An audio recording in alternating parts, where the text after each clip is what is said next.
میرے کو اجازت ہے، میں جاؤں؟ دلاور نے اے سی پی سے اجازت مانگی۔ رکو، جانے سے پہلے میرا ایک پیغام سنو اور جا کر اپنے چھوٹے چودھری خرم کو بتا دینا کہ گاؤں والوں کی زمینوں کی خاطر یہ پہلا اور آخری راضی نامہ تھا جو میں نے کر لیا۔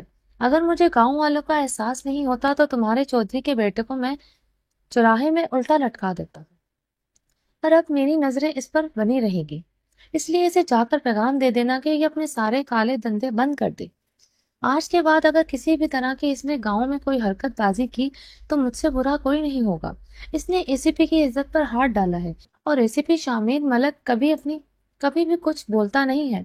دوبارہ اس کی ذرا سی حرکت پر وہ اپنی جان سے جائے گا۔ اے سی پی کا پیغام لے کر دلاور وہاں سے چلتا بنا اور شامیر فائلوں کو لاکر میں رکھ کر بند کرتے ہوئے اپنی موبائل اور کیس کو اٹھاتے تھانے سے باہر آ گئے۔ باقی کے کسانوں کو پیغام بھجوا دو کہ صبح وہ آ کر اپنی زمینوں کے کاغذ لے جائیں۔ شاہمیر نے جاتے ہوئے کانسٹیبل سے کہا، جی سر، میں آپ کا پیغام ان سب کسانوں تک پہنچا دوں گا۔ کانسٹیبل نے مؤدبانہ انداز سے سلوٹ مارتے ہوئے کہا، سر خیریت، آج آپ وقت سے پہلے جا رہے ہیں؟ کانسٹیبل علی نے مؤدبانہ انداز سے سوال کیا۔ جی ہاں، ہاں جی علی صاحب، آج گھر جلدی اس لیے جا رہا ہوں کہ میرے سر میں درد ہے اور میں کافی تھکن محسوس کر رہا ہوں۔ ایسے بھی شامیر کا اپنے جونیئر کے ساتھ بھی اخلاق بہت اچھا تھا۔ جب اس نے چارج سنبھالا تو اس نے تھانے کا نظام اور نفری کا ماحول بے حد خراب تھا، جس کو اے سی پی شامیر ملک نے بہت جلدی کور کرتے ہوئے سب کچھ ٹھیک کر لیا تھا۔ اب تو سارے نفری اس کی فین ہو چکی تھی۔ سر آپ نے بتایا نہیں، میں آپ کے لیے چائے یا کافی لے کر آؤں؟ علی نے فکریہ انداز سے کہا۔ نہیں یار، بس گھر جانا چاہتا ہوں، کام سے بھی آج جلدی فرصت مل گئی ہے تو میرے خیال سے اب گھر جانا چاہیے۔ شاہمیر یہ کہتا ہوا مسکراتے ہوئے اپنی گاڑی کی طرف بڑھا۔ جی سر، اللہ حافظ، اپنا خیال رکھیے گا۔ کانسٹیبل علی مسکراتا ہوا اپنے کیبن کی طرف روانہ ہوا۔ میرب کے ساتھ ہونے والے حادثے کے بعد رومان شاہ آج فرسٹ ڈے آفس گیا تھا۔ کام کر کے اوور لوڈ ہونے کے باعث تھکن سے چور رومان شاہ کندھے پر کوٹ لٹکائے ہوئے گھر کے اندر داخل ہوا۔ وہ اپنے کمرے کی طرف قدم اٹھاتے ہوئے جا ہی رہا تھا کہ اچانک کچن سے کھٹ پٹ کی آواز گلابی رنگ سے کے آنچل نے اس کے اپنی طرف متوجہ کیا۔ وہ اس کے دل نے بلنک کیا کہ یہ کچن میں جھلکتا ہوا گلابی آنچل میرب کا ہے۔ نظر اٹھائے گا رومان شاہ نے دو قدم ریورس لیتے ہوئے ایک پاؤں کو ہوا میں لہراتے اور دوسرا پاؤں زمین پر ٹھہرائے ہوئے گردن کو پیچھے کی طرف جھکاتے ہوئے کچن کی جانب دیکھا، اور اس کے دل سے جو آواز آئی تھی وہ بالکل ٹھیک تھی۔ کچن میں گلابی آنچل میرب کا ہی تھا، جو کچن میں بڑے مصروف انداز سے کسی کام کو سر انجام دے رہی تھی۔ وہ آہستہ آہستہ دبے پاؤں قدم بڑھاتے ہوئے میرب سے 2 قدم کی دوری پر کھڑا ہوا، اس کے خوبصورت سراپے کو سر سے پاؤں تک دیکھنے لگا۔ میرب جو کہ چائے بنانے میں اتنی مصروف تھی کہ اسے اپنے شاہ کے قدموں کی آہٹ کا اندازہ نہ ہوا۔ تم یہاں کیا کر رہی ہو؟ رومان شاہ نے میرب کے کان کے پاس جھکتے ہوئے تھوڑی تیز آواز میں کہا۔ ہائے اللہ شاہ، آپ نے تو میری جان ہی نکال دی۔ میرب رومان شاہ کی آواز سے اچانک ڈرتی ہوئی پیچھے کھڑی رومان شاہ کو دیکھتے ہوئے مڑی، ایک ہاتھ اپنے سینے پر اور دوسرا ہاتھ رومان شاہ کے دل پر رکھتے ہوئے مصنوعی غصے سے بولی۔ رومان شاہ کو میرب کی کنڈیشن اب پہلے سے کافی بہتر محسوس ہو رہی تھی۔ ہاں، ایسے کیسے میری جان کی جان تو میں رات کو نکالوں گا۔ رومان نے میرب کو اپنی جانب کھینچتے ہوئے خمارانہ انداز سے اس کے پورے وجود پر نظر گاڑے ہوئے کہا۔ میرب کی گردن اپنے ہونٹوں کا نرم گرم لمس چھوڑنے لگا۔ اپنے شاہ کو بہکتے ہوئے دیکھ کر میرب نے ہلکی سی مزاحمت کی، جس کا رومان شاہ پر کوئی خاص فرق نہ پڑا، مگر اس کی مزاحمت کرنے سے اس کو مزید اپنی جانب کھینچتے ہوئے سینے سے ہاتھ پیوست کیا۔ شاہ کیا کر رہے ہیں؟ کچن میں ہیں۔ دونوں ہاتھوں سے رومان شاہ کو پیچھے کی طرف دھکیلتے ہوئے میرب گھبرا کر بولو۔ میرب کی گردن پر نرم گرم لمس کو 1 سیکنڈ سے پہلے رومان نے دانت گاڑنے کی صورت میں تبدیل کیا۔ شاہ، مجھے درد، تمہیں کتنی بار کہا ہے جب میں تمہارے پاس آؤں تو مجھے اس طرح سے دور مت دھکیلا کرو خود سے۔ رومان شاہ نے میرب کی باتوں کو درمیان میں ہی کاٹتے ہوئے غصے سے لال آنکھیں نکالتے ہوئے کہا۔ شاہ، ہم کچن میں کھڑے ہیں۔ میرب اپنی تکلیف کو بلا کر رومان شاہ کی لال آنکھوں کو دیکھے ہوئے نم آنکھوں سے بولی۔ تو رومان شاہ میرب کی تھوڑی پکڑتے ہوئے سخت لہجے میں بولا، بیوی ہو تم میری، کوئی گرل فرینڈ نہیں جس کو پیار کرنے اور محسوس کرنے کے لیے میں لوگوں اور جگہ کی پرواہ کرتا کروں۔ شاہ لوگوں کی نہیں مگر گھر میں امی جان بھی ہیں۔ اگر امی جان کچن میں آ گئی تو رومانچا کی شرٹ کو دونوں ہاتھوں کی مٹھیوں میں نیچے ہوئے میرب اپنی خوبصورت آنکھوں سے آنسو بہاتے ہوئے بولی، تو میری بیوی کو امی جان سے شرم آ رہی ہے۔ آئی لائک اٹ، تمہارا یہ لاجک مجھے پسند آیا۔ چلو یہ بتاؤ چائے بنانے خود کیوں آئی؟ گھر میں کوئی اور نہیں ہے چائے بنانے والا؟ تمہیں پتا ہے نا تم ابھی ٹھیک نہیں ہو۔ شاہ میں بالکل ٹھیک ہوں، اب میری لیگ میں بھی پین نہیں ہے اور باقی سٹیچز بھی بالکل ٹھیک ہے۔ ہاں پکی بات ہے، سوچ لو میری جان پھر ایک دفعہ۔ اس کو سر سے پاؤں تک دیکھتے ہوئے بولا۔ ہاں نہیں، میری ٹانگ میں درد ہے ابھی تھوڑا تھوڑا۔ میرب کو اپنے شاہ کا بہکنا اور اس کے الفاظ اب سمجھ میں آ رہے تھے، اور اس کو دبے دبے الفاظ میں کیا کہہ رہا تھا۔ نہیں میری جان، تمہاری طبیعت بالکل ٹھیک ہی لگ رہی ہے۔ وہ بہکے ہوئے انداز سے اس کے پورے وجود پر نظریں گاڑے ہوئے بولا۔ میری جان، تم امی جان کو چائے دے کر روم میں ہو، میں خود پتہ لگا لوں گا کہ تم کتنی ٹھیک ہو۔ آنکھ کو دباتے ہوئے شیلف پر رکھے ہوئے کوٹ کو واپس اپنے کاندھے پر ڈال کر میرب کو روم میں آنے کا اشارہ کرتے ہوئے کچن سے نکلا، جبکہ میرب اپنے شاہ کی کچھ پل کی غربت سے گھبرائی ہوئی دھڑکنوں کو راست پر لانے کے لیے شیلف پر ہاتھ رکھے ہوئے آنکھیں مول کر کھڑی ہوئی تھی۔ ٹھک ٹھک ٹھک، بیبی جی اسا کو اجازت دو، آپ کے شوہر آ گئے ہیں۔ جو عورتیں میرب کے پاس صبح سے رکی ہوئی تھی وہ دروازے کی کھٹکھٹ سن کر اپنے دوپٹے کو پلوں اپنے دانتوں سے لے دبا کر مذاق سے بولتے ہوئے اٹھ کر کھڑی ہوئی تھی۔ وہ عورتیں دروازہ کھول کر شامیر کو سلام بولتی ہوئی باری باری کر کے دروازے سے باہر نکل گئی، جبکہ شامیر ایک گہری مسکراتی نظر سامنے کھڑی مرہا پر ڈال کر دروازے کی کنڈی لگا دی۔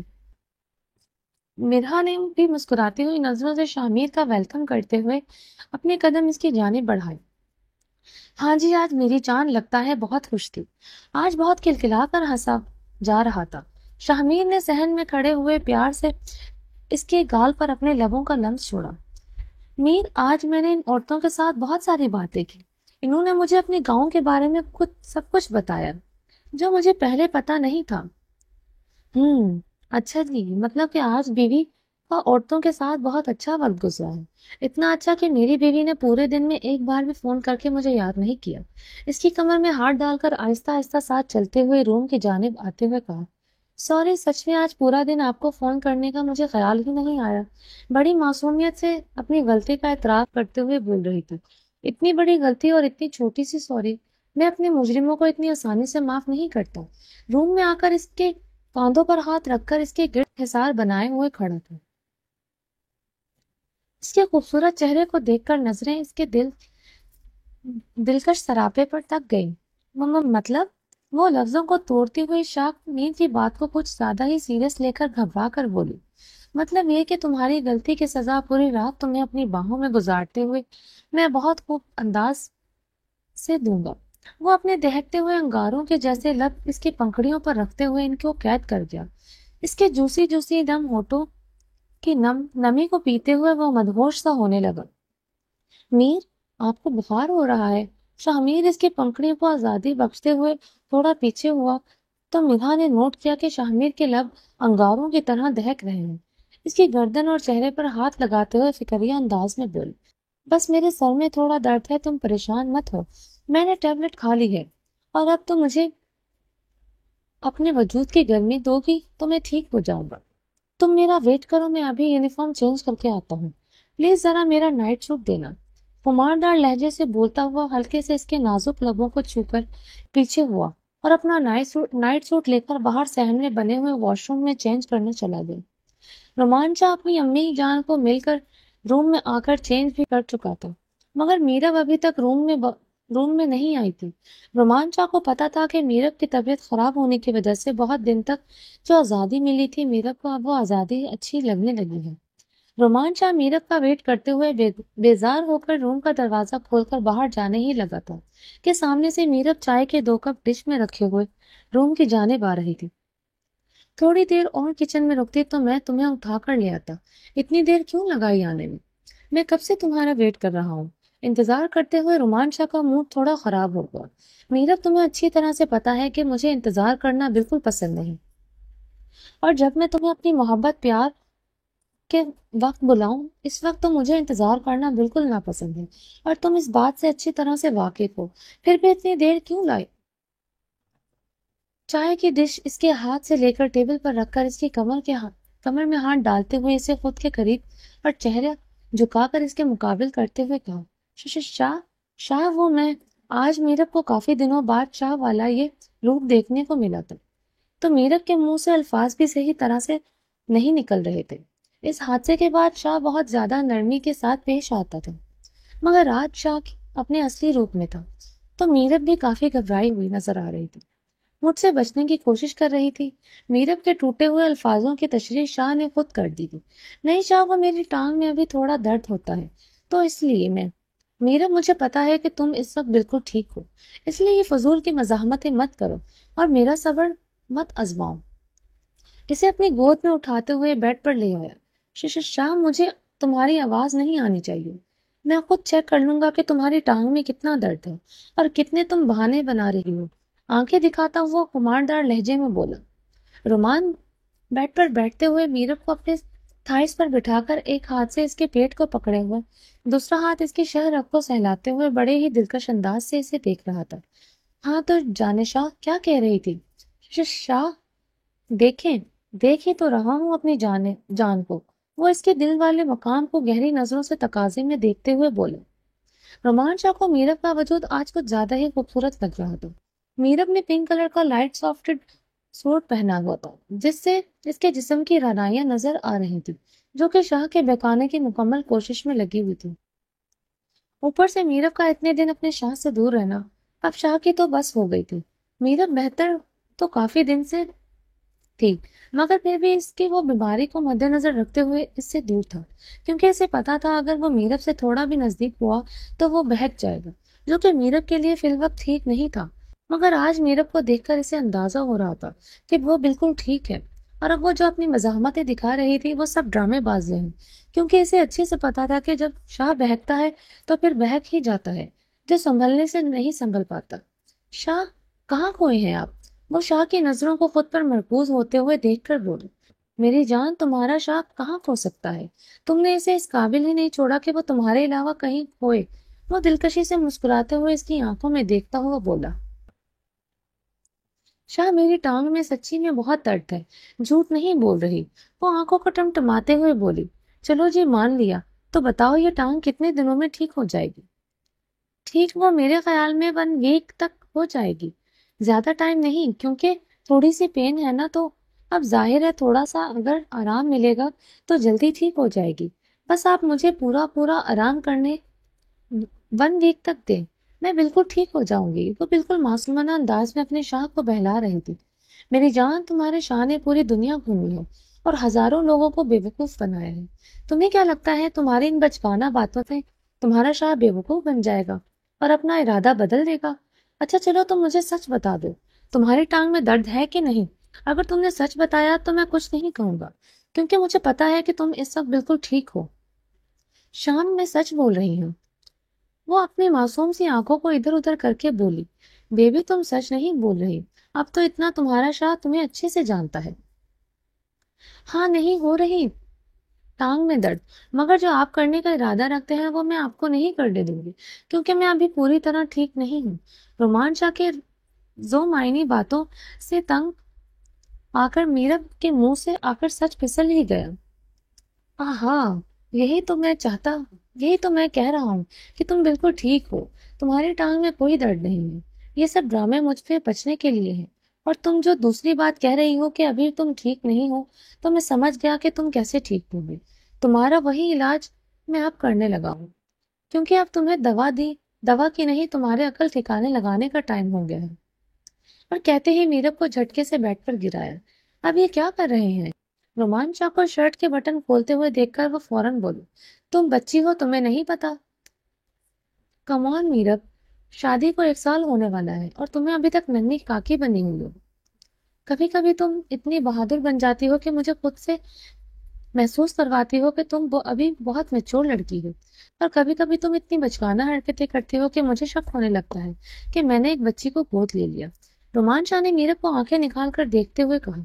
دیکھیں، مار دیا نا تانا، آپ آپ نے اس لیے بھی میں کوئی بھی پہلے سٹیپ نہیں لیتی۔ میرب کو اپنی اس دن والے کسی یاد آ گئی تھی۔ میرب نے آنکھوں کو جھکاتے ہوئے شرمندہ سے لہجے میں کہا، اسی وجہ سے لڑکی پہل نہیں کرتی کسی بھی ایسے کام میں۔ میرب رومان کی اس بات کا کافی زیادہ ہی شرمسار ہو گئی تھی۔ او پاگل لڑکی، ادھر دیکھو، کیا کیا سوچ رہی ہو تم اپنے چھوٹے سے دماغ سے؟ رومان شاہ نے میرب کی تھوڑی سی پکڑتے ہوئے اس کا چہرہ اپنی جانب کیا اور خود سے اوپر جھکتے ہوئے بولا، یہ جو تم اپنے خرافاتی دماغ میں عجیب و غریب باتوں کو سوچ رہی ہو، میں نے ویسا کچھ بھی نہیں کہا۔ میرے کہنے کا مطلب کچھ اور تھا جس کو تم الگ ہی ٹریک پر لے گئی ہو۔ میں نے نہ تو تمہیں کوئی تانا دیا ہے اور نہ ہی میں نے ایسا کچھ سوچ سکتا ہوں۔ ہاں مگر میں یہ بھول گیا کہ میرا اندروسا بچہ اس بات کا رخ ہی کسی اور طرف موڑ لے گا۔ تم شرمندہ کس وجہ سے ہو؟ تمہارا کوئی بوائے فرینڈ ہو یا تم شادی سے پہلے میرے قریب آئی؟ سویر میرب، تم نے جو اس دن چھوٹی سی کوشش کی، مجھے اس سے احساس ہوا کہ تمہیں میری ناراضگی سے فرق پڑتا ہے۔ اگر میں ناراض ہو جاؤں تو تم کسی بھی حد تک جا کر مجھے منا کر رہو گی۔ اوے بس کرو، اوپر دیکھو۔ تم اپنی جھکی ہوئی بوجھل آنکھوں سے اب اپنے شاہ کو بوجھل کر رہی ہو۔ وہ کہتا ہوا اس کے اوپر گر سا گیا۔ ہائے اللہ، شاہ اٹھے میرے اوپر سے، سارے کا سارا وزن مجھ پر ڈال دیا ہے۔ آپ کو نظر نہیں آتا اتنی سی ہوں، آپ نے سارا وزن مجھ پر گرا دیا ہے۔ اٹھے میرے اوپر سے ایک سیکنڈ سے پہلے۔ میرا غصے سے اپنا سر سائڈ کی طرف کرتی کہ رومان سے اس کی گردن پکڑ کر اپنی طرف کی اور اسے کوئی بھی لمحہ دیے بغیر اس کے ہونٹوں پر جھک گئے۔ وہ شدت سے اس کے ہونٹوں کو چوم رہا تھا، جبکہ میرب اچانک ہونے والے حملے کے لیے فی الوقت تیار نہ تھی اور اس کا لمس پا کر وہ بوکھلا گئی۔ اپنا سر پیچھے کرنا چاہا، لیکن رومان نے اس کے بالوں کو اپنی گرفت میں مضبوط کر کے ایسا کرنے سے روکا۔ وہ سانسوں کے لیے تڑپنے لگی، لیکن رومان جس کے ہر عمل میں شدت اور جنون ہوتا تھا، اس کے لمس میں آج بھی آگ جیسی تپش تھی۔ میرب کو اپنا وجود دہکتی آگ میں محسوس ہوا۔ رومان نے اس کی تڑپ دیکھتا تو اس کے ہونٹ اپنی گرفت سے آزاد کیے اور وہ لمبے لمبے سانس لیتے ہوئے شکوہ کو نظروں سے دیکھتی۔ اس کے ہونٹوں کے کنارے پر اس کے پیار کی شدت نظر آ رہی تھی۔ وہ بہکی نظروں سے دیکھنے کا خمیازہ بھگتنا نہیں، ابھی تم نے لگتا ہے اور اچھے سے سمجھانا پڑے گا۔ شاہ آپ نا اپنے پیار میں تھوڑی سی نرمی لائیں۔ میں انسان ہوں، مجھے کھانے پہ تل جاتے ہیں۔ وہ اپنی نم آنکھوں سے اشکبار ہوتے ہوئے بولے، نہیں تم تو ڈول ہو یار، پر تمہیں دیکھ کر میں بھول جاتا ہوں کہ میں انسان ہوں۔ وہ یہ کہتا ہوا دوبارہ اس کے ہونٹوں پر جھکا، اپنے لیے زخم کو اپنے ہونٹوں پر سے چنا۔ تم مجھے گھور کے کیوں دیکھ رہی ہو؟ ذرا بتانا پسند کرو گی؟ وہ بے شرموں کی طرح ہنستے ہوئے اس سے پوچھ رہا تھا۔